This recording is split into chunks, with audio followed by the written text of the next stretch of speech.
apareceu para nossos alunos da internet, pessoas que assistem essa aula pela internet, e a paz do Senhor para vocês também. Nós estamos dando início a mais uma aula de homilética, ou seja, de discipulado com homilética, esse curso teológico, e a gente está estudando as ordenanças bíblicas. E nós vamos agora ler, quero ver para lermos a palavra devocional do curso, e depois a gente vai entrar na apostila para nós darmos as ordenanças bíblicas. Vamos ler no Evangelho escrito por Marcos, capítulo de número 16 e versículo de número 15.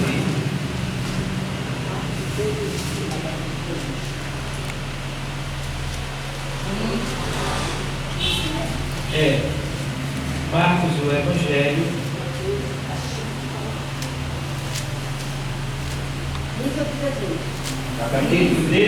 capítulo 16, versículo 15. 16, 15. Capítulo 16, versículo 15.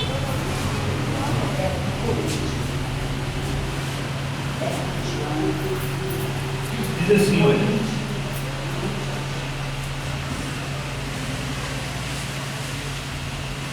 E disse-lhes: ide por todo o mundo, pregai o Evangelho a toda criatura. Quem crê e for batizado será salvo, mas quem não crê será condenado. E estes sinais seguirão aos que crerem em meu nome: expulsarão demônios, falarão novas línguas, pegarão nas serpentes, e se beberem alguma coisa mortífera, não lhes fará dano algum, e imporão as mãos sobre os enfermos e os curarão. Obrigado, Deus, por essa palavra. Use ela e fale conosco, em nome de Jesus. Amém. Por sentar. Bom, estamos de posse de uma palavra da parte de Deus, que essa palavra foi lida no capítulo 16, versículo 15. Entende a mesma coisa? Aí saída na hora, está fazendo certo, viu? Marcando o texto que chamou a atenção para quando a senhora quiser achar ele. Aí a senhora esqueça do versículo, mas está pintado. Aí a senhora acha ele. É por aí mesmo o endereço.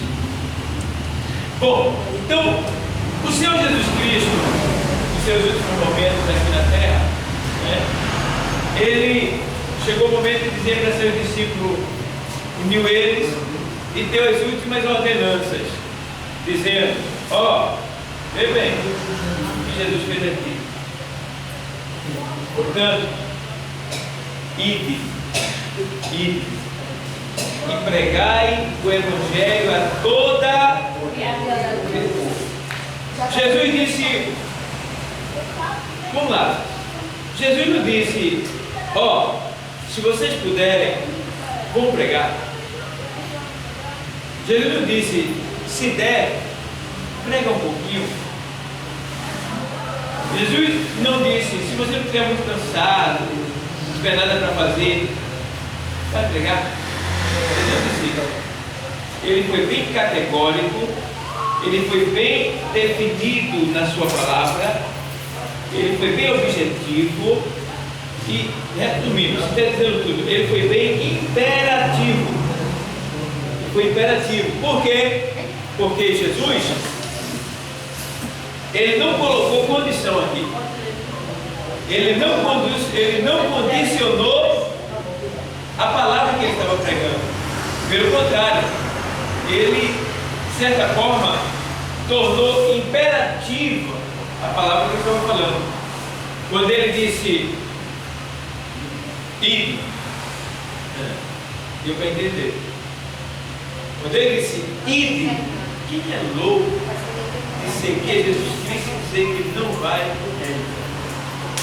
E outra coisa, se alguém não está indo é porque provavelmente ainda não assentou no seu coração essa palavra. Porque quando você recebe esta palavra e guarda no seu coração, você vai. Então, ide. Foi Jesus que falou, não foi o pastor não. Então, o ide dele é imperativo, é para você ir sem nenhuma. Pode colocar obstáculo não. Sem nenhuma exceção. Não, mas não, é para ir mesmo. Agora, claro, tem pessoas que são enfermas, não podem andar, subir ladeira. Deus entende. Deus acho que ele entende. Tem pessoas que chegam tarde do trabalho, de 8 horas, 7h40, 8 e alguma coisa. Ele entende, ele está vendo tudo. Mas aonde você estiver, ali é o seu ir. Onde é que você está? Vai que você não está conseguindo chegar aqui para evangelizar. Mas aonde você está? É o seu ir. A sua missão é lá. Eu me lembro de um crente que disse assim: eu estava indo no emprego, né? Estava desempregado, empregado ele. Aí ele disse: oxe, eu saí de lá que o emprego não era de Deus, não. Eu disse: por quê? Ele disse: só tinha gente ruim lá, gente que não presta, era gente assim, gente assim, gente assim. Ele disse: oxe, esse é o lugar que Deus te colocou, menino. É de Deus o negócio. Oxe, é de Deus. Você acha que Deus vai te colocar no meio de um monte de santo? Para quê? Já tem igreja já. Ele vai te colocar no meio de um monte de gente que não presta para nada. Que é para tu ser o quê? Luz. No meio das trevas. Então se prepare. Que Deus pode te levar, ou melhor dizendo, Ele pode levar um vizinho péssimo para morar do teu lado. Chato, horrível. Ele pode te colocar no emprego onde lá você vai dar de cara com pessoas de várias seitas e religiões. Está entendendo? Pessoas que vão criticar você, que vão ironizar as palavras que você vai dizer, pessoas que vão debochar de você, pessoas que vão lhe repudiar pelo seu credo, pela sua fé. Tá? Então, esse é o lugar de nós estarmos. Por quê? Nós temos que ser luz em meio às trevas. Jesus disse: vós sois a luz do mundo. Certo? Então, quando você for levado para um lugar, colocado em determinadas situações, que você se sinta desconhecido de certa forma de todos que ali estão, todos são diferentes de você, aí você pode dizer: obrigado, meu Senhor, só me dê sabedoria para saber lidar agora com a situação. Amém. Glória a Deus. O ídolo do Senhor está aí. Temos que levar esse ídolo, porque esse ídolo ele é imperativo. Tá? Às vezes você colocar no vale de ossos secos. São esses casos de pessoas que não têm temor de Deus. É um vale de ossos secos. Mas o que é que o Senhor manda lá no profeta Ezequiel? Profetiza. Profetiza, Ezequiel. Profetiza que esses ossos criarão vidas. Então, é osso seco, não presta para nada, estão pintando e bordando. Tu fosse colocado ali, então profetiza. O que é profetizar? Pregar a palavra, anunciar a palavra de Deus, mostrar quem é Jesus. Saiba, porém, também que na medida que você anuncia, na medida que você ensina, na medida que você explica, na medida que você prega, vão lhe resistir. Vão lhe resistir, certo? Não vão querer receber, mas não te preocupa não, só dá a palavra, porque quem faz o milagre acontecer não somos nós, é o Espírito Santo de Deus, depois que a palavra é pregada. Porque a Bíblia diz que o Espírito Santo ele convence o homem do seu pecado, do juízo, convence o homem do pecado, né, da justiça e do juízo. Está lá em 16 e 9 de João. O texto diz: porque o Espírito Santo, ele convence o homem. Oi, diga, quer falar? 16. Ainda assim, exemplo, teve outros. Aí a gente fala sobre Deus, que Deus está voltando, que Deus vai voltar, que está perto. E você cantar louvor, louvor e hino, essas coisas assim, é pregando também. Sim. Né? Tudo a gente está cantando louvor, hino, também. Ali fala, aquele hino também fala com as pessoas. Fala, porque a Bíblia deixa bem claro, no livro dos Salmos, que Deus habita no meio dos louvores. Por isso que todo louvor, entende bem vocês, principalmente dirigentes como Alexandre, tá? As irmãs que dirigem órgão de louvor, todo hino é importante e é de grande importância que todo hino louvado na igreja menciona o nome de Jesus.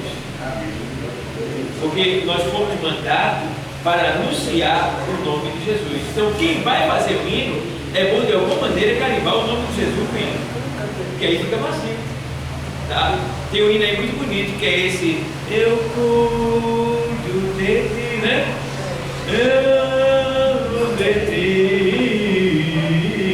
Mas ele fala o nome de Deus uma vez. Não é isso? Fala uma vez. Nem fala o nome de Jesus. Aí quer dizer, a gente acha que aquilo ali ela está falando, que é Deus que está falando através dela, mas que prova a gente tem? Está entendendo, pessoal?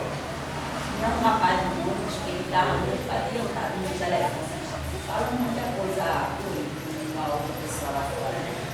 Aí eu fiquei assim, um pouco de medo dele, porque ele não dava me calar na hora, mas eu disse, ele não dava me calar, ele consegue.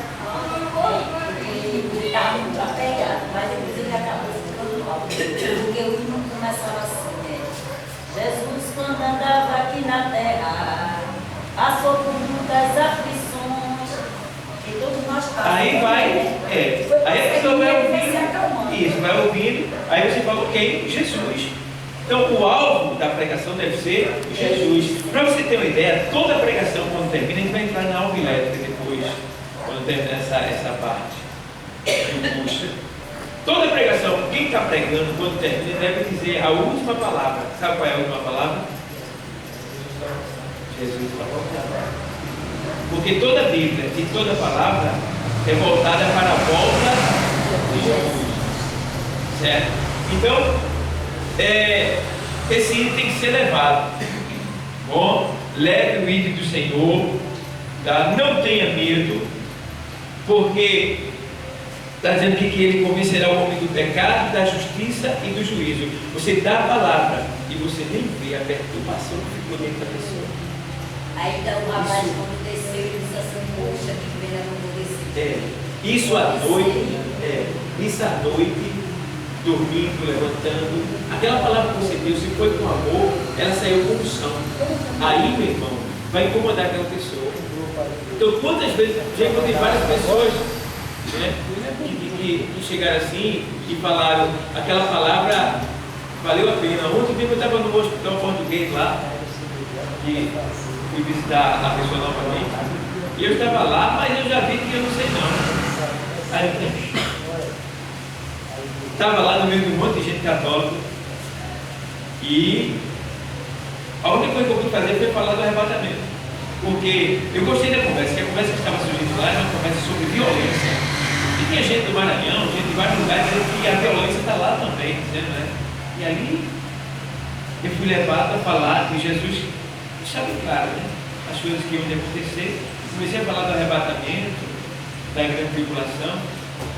Tudo bem, pessoas saíram do lugar e ficaram de longe assim, ó. É verdade. Começaram a ficar de longe, observando, e dois ficou comigo assim, escutando. E eu falando sobre arrebatamento até o final, né, do milênio, tudo explicando. Coisa que você não vê por aí, né? Só uma aula como essa, no estudo bíblico. E falei. Aí não sabia eu que ele, no final ele disse assim, ei, pastor, as palavras que o senhor falou me consolaram. Eu estava aqui do jeito, mas depois de ouvir o senhor falar, eu disse, não fui eu. Então foi uma coisa linda que no final aconteceu. Depois depois eu fui orar por uma pessoa, pela mãe dele, né? Entrei na sala dela, orei por ela, depois fui orar por outra pessoa em outra sala, tá? Mas sofri alguma resistência, fui resistido ainda, mas eu fiz o que o Senhor mandou. Então, você está falando e não sabe, lá dentro da pessoa, menina, aquela palavra está fazendo um efeito terrível lá dentro. Está mudando a vida da pessoa, tá? Você está salvando vida. Tá? Então, pregue, fale a palavra, não se cale. Agora, fale com amor, fale com sabedoria, está entendendo? Procura ler, procura demonstrar o caminho, né? Ou seja, uma vez, eu já vi certos crentes pregando, e por causa desses crentes é que a gente sofre quando vai pregar o Evangelho. Porque, aceite Jesus! Se você não aceitar, você vai para o inferno! Puxa, todo mundo sabe.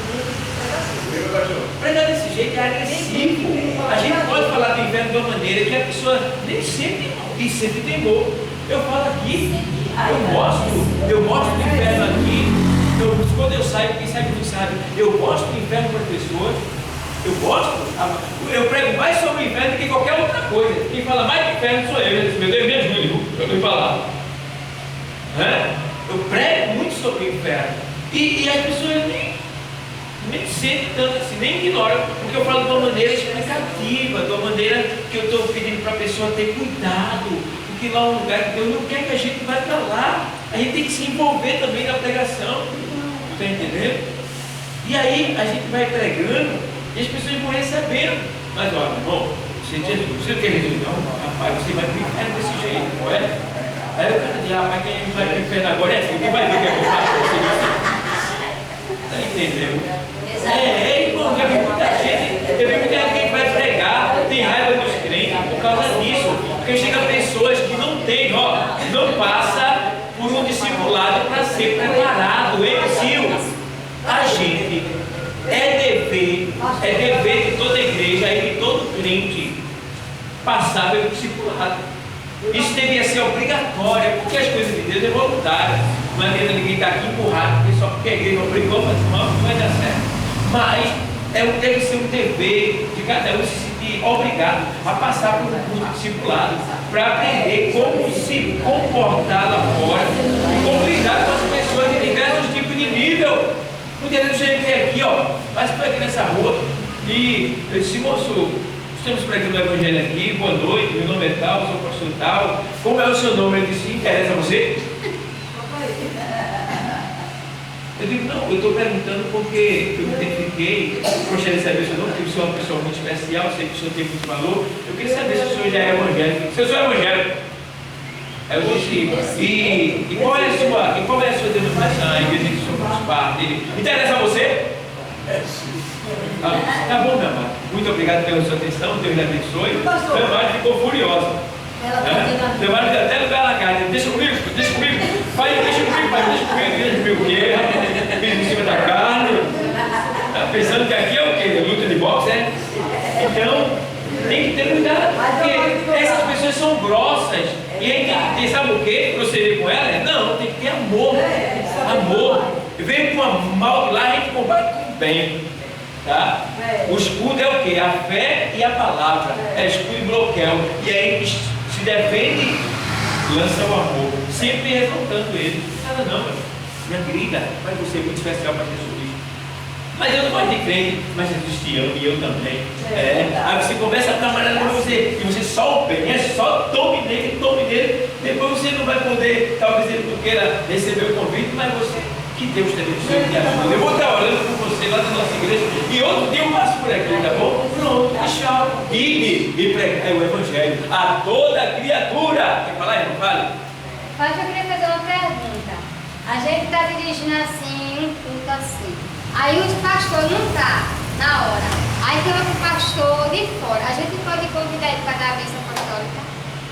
Administrar a bênção apostólica? Sim. Se o pastor for conhecido, tá? Pode ser. Mas se ele não for conhecido, não. Por quê? Ele não vai estar lá no público. Se o pastor da casa não está, ele vai ficar embaixo. Certo? Então, ele é um visitante. Tá Bom, agora se ele é uma pessoa conhecida, às vezes ele é tão conhecido que até a própria dirigente convida para que ele vá ao púlpito, né? Porque o pastor já lhe deu a ordem, tá? A ordem do pastor, é claro, da direção da igreja. E aí pode ser, então vamos, nosso pastor Clevital está aqui, né? Se conhece ele, vamos deixar que ele ministre a mesma apostólica, Mas entendeu? se a pessoa conhecer ele no Rio, aí pode convidar ele para dar a mesa apostólica. No final do culto pode, entendeu? Não é pecado não. Agora é bom que você conheça ele, né? Porque às vezes tem muito tempo por ele se dizendo pastor e na verdade não é pastor. Então, ide e pregai o evangelho a toda criatura. Então, ó, lembra que todos são criaturas, até nós éramos criatura, agora nos tornamos filhos de Deus. Criatura. As pessoas do mundo sempre vão dizer assim, ó, eu sou filho de Deus. Tudo bem, você está dizendo que é, mas deixa eu te dizer uma coisa, ninguém é filho de Deus, só Jesus. Nenhum de nós somos filhos de Deus, só Jesus é filho de Deus. É o unigênito, quer dizer isso? O único filho gerado por Deus. É quem? Jesus. Então, eu sou filho de Deus. Aí o que acontece? Você vai explicar para a pessoa e dizer, ó, Deus só tem um filho, o nome dele se chama Jesus. Mas através desse filho, como está escrito em João 1, 12 e 13, Deus, a quem o recebeu, Deus dá-lhe o poder de se tornar filho de Deus. Então, enquanto não aceitar Jesus como Salvador e Senhor da sua vida, é criatura. É criatura. É criatura. Quando aceitar Jesus, se torna filho de Deus. Certo, pessoal? Então, ide e pregai o evangelho a toda criatura. Aí, quem crê e for batizado será salvo. Estamos estudando sobre as ordenanças bíblicas, dentre elas, a primeira que estamos estudando é o quê? Batismo em água. Quem crê e for batizado será salvo. Então, o batismo, ele não salva, tá? Mas o batismo é necessário para cumprimento da justiça de Deus na nossa vida. Por quê? Jesus não tinha pecado, não precisava se batizar, mas ele foi batizado, certo? Se ele que não tinha pecado foi batizado para que se cumprisse a justiça de Deus, quem somos nós para não nos batizar também? Então temos que nos batizar. Claro, como já expliquei anteriormente em outras aulas, ou na primeira aula, quero deixar bem claro que existem pessoas que estão sobre questões burocráticas, ou seja, questões de divórcio que não saiu, estão separados, estão vivendo, mas não são casados. Então, infelizmente, por causa da doutrina da igreja, da direção da igreja, da questão, né, teológica da igreja, a gente não pode batizar por causa do escândalo, porque quem se batiza em água vai sentar na mesa de ceia, tá? E para sentar na mesa para cear, tem que estar de bem com a lei dos homens e de bem com a lei de Deus, para que ninguém chegue no dia de ceia e olhe assim e diga, olha, fulana de tal, vive com o marido de A e está ali na ceia, ó. E aí? E o pastor, e a igreja, e o corpo do Senhor, e o pão e o vinho que é santo, sagrado. E aí? Então, para evitar esse escândalo, a igreja exige que as pessoas estejam de acordo com a lei dos homens, de acordo com a lei de Deus, para que não haja nenhuma acusação. Porque se houver alguma acusação, está lá o comprovante, né? O comprovante aqui, não tenho mais nada a lei, sou casado com o mar. Ah, mas ele foi separado de fulano. Foi, ano passado. Agora, a lei que deu direito é meu esposo, agora é minha esposa. Então, não tem como questionar, a própria igreja vai estar defendida. Então, para que não haja escândalo, acontece dessa maneira, tá? Para sentar, para fazer parte desse processo, tem que se batizar. Sabendo, porém, que a partir do momento que você se batiza, você tem que estar ciente da doutrina da sua igreja. Se você está de acordo com a doutrina da sua igreja, se você acredita na doutrina da sua igreja, tá? Que é bíblica, aí você se batiza para que você venha demonstrar que está crendo. Né? Quem crê e for batizado, o batismo é uma demonstração da sua fé. Você está crendo em Jesus, então eu estou crendo, vou me batizar. Quem crê e for batizado será salvo, tá? Não quer dizer que o batismo salva, o batismo não é para salvação, o batismo é para lavagem, tá? É apenas uma demonstração pública, é uma demonstração pública, né, que a pessoa creu e está sepultando a velha criatura ali, tá bom? E aí ressuscita com Cristo quando sai das águas e torna a viver uma vida de novidade. A prova é tanto que agora a pessoa vai sentar na mesa para cear, o que quer dizer que vai exigir da pessoa uma atenção maior na sua vida diária, tá? Porque se depois de batizado, sentado na ceia para cear, né, sentado na mesa para cear, você cear de todo jeito, tendo raiva, tendo ódio, brigado com A, brigado com B, você vai profanar o corpo do Senhor, ou seja, as coisas santas do Senhor, que é o pão e o vinho, o corpo e o sangue. Come, e aí acontece o quê? O negócio é tão sério, que se a pessoa agir dessa maneira, acontece que a pessoa pode ficar fraca na fé, se desviar, Pagar preço, né? ou fraco na fé, se desviar, ficar doente, receber um tumor, uma coisa ruim na vida e até morrer. Então, é algo sério. Quem estiver brincando, pensando que é brincadeira, que é coisa de religião, que é coisa de igreja, coisa de pastor, está puramente enganado, porque isso é coisa séria. E tudo isso que a gente está fazendo foi instituído pelo próprio Jesus quando esteve aqui na terra. Amém, igreja? Amém. Quer falar uma coisa? É sobre a Santa Ceia. Aí se eu fico assim, tomar a Santa Ceia com raiva e ficar tudo isso que o senhor falou. E aí, como se a pessoa peca hoje, para tomar a Santa Ceia não peca, não pode pecar. Não, a gente peca todo dia. Não, mas pecado assim. Mas digamos assim, eu entendi o que você quer falar. Você diz assim, porque tem pecado que é de gravidade maior, publicamente falando, né? Pessoalmente falando, socialmente falando. Então, ó, ele está falando assim, no dia que você nasceu, você discutiu com A e B, não é isso? Discutiu com B. Aí pode cear, você vai ter que vir para cear. Porque se você não cear e Jesus voltar, você fica. E pode ir até para o inferno. Por quê? A ceia é uma chance que Deus nos dá de fazer uma autoavaliação da nossa vida, ver onde a gente errou e ali, ó, perdoar tanta pessoa para receber o perdão de Deus. Deu para entender? Entendeu? Então você não pode. Briguei com ela no dia da ceia, ó. Não, brigou, perdoe a pessoa. Perdoe, porque você agora vai, ó, ser lavado. Vai tomar a Santa Ceia. Tá? Vai ser purificado, tá? Então tem gente que fala assim, poxa, eu briguei, vou para Santa Ceia hoje não, vai para o inferno, porque a gente não pode fugir da Santa Ceia por causa do pecado, mas sim fugir do pecado por causa da Santa Ceia. Deu para entender? Então a Santa Ceia é muito séria, tá bom? Então, é só isso mesmo? Deu para entender?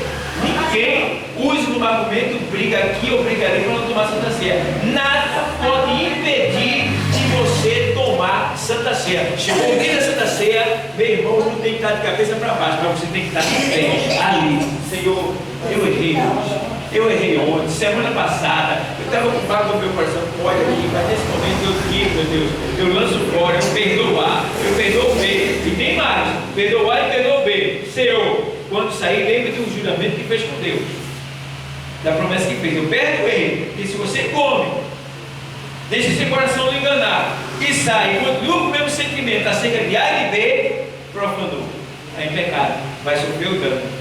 Então tem que ser sincero, perdoa o Senhor para poder comer, certo? E aí vai, porque se você não comer, sendo membro, o que é que pode acontecer? Você vai ser chamado pela direção da igreja, o pastor, para saber o que está acontecendo. E dependendo, você pode ser até disciplinado por não ter ceado, porque prova bem claro que você está com ódio no coração. Você está com ódio no coração porque não ceou, você tem que ser afastado dos órgãos que você está. Porque você não está em condição de exercer uma função que é de santidade. Está entendendo? Você vai ficar disciplinado, né, por um determinado tempo até que você reconheça que você está errado e que precisa realmente perdoar, amar. Quem entendeu, diga amém.